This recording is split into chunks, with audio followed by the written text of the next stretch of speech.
আসসালামু আলাইকুম। নবীন কৃষক চ্যানেলে আপনাদের স্বাগতম। কুমড়া, মিষ্টি কুমড়া, লাউ, ধুন্দুল ইত্যাদি সবজি উৎপাদনকারী কৃষকদের খুবই পরিচিত ও অত্যন্ত ক্ষতিকর একটি পোকা হলো লাল বিটল পোকা। এই ভিডিওতে আমরা লাল বিটল পোকার আক্রমণের কারণ এবং সম্পূর্ণরূপে জৈবিক ও রাসায়নিক দমন ব্যবস্থা নিয়ে আলোচনা করব।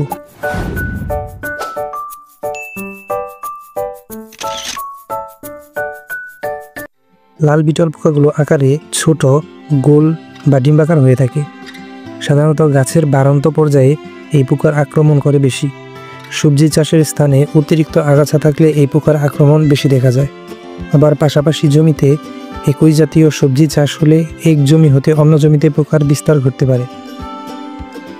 লাল বিটল পোকা গাছের কচি পাতা ও পাতার অগ্রভাগের অংশ খেয়ে ফেলে, ফলে গাছের বৃদ্ধি কমে যায়। গাছে ফুল ফল আসতে দেরি হয় এবং ফলন কমে যায় ব্যাপক হারে। চলুন জানি লাল বিটল পোকার জৈবিক দমন পদ্ধতি। আক্রমণের শুরুতেই পোকা শনাক্ত করা গেলে জৈবিক পদ্ধতিতে খুব সহজেই পোকা দমন করা যায়।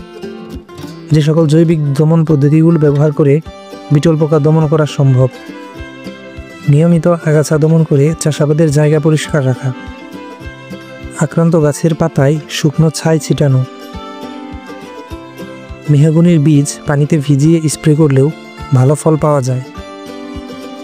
চলুন জানি রাসায়নিক দমন পদ্ধতি।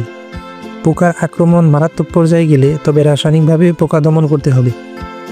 সাইপারমেথ্রিন 10 ইসি গ্রুপের কীটনাশক যেমন কট, রিপকট, সুপারথ্রিন ইত্যাদি প্রতি লিটার পানিতে 1 মিলি হারে অথবা ক্লোরোপাইরিফস প্লাস সাইপারমেথ্রিন 55 ইসি গ্রুপের কীটনাশক যেমন নাইট্রো, এসিমিক্স, সেতারা ইত্যাদি প্রতি লিটার পানিতে 2 মিলি হারে মিশিয়ে 10 থেকে 12 দিন পর পর 2 থেকে 3 বার স্প্রে করতে হবে। উল্লেখিত কাজগুলো করলে লাল বিটল পোকার আক্রমণ থেকে রক্ষা পাওয়া সম্ভব।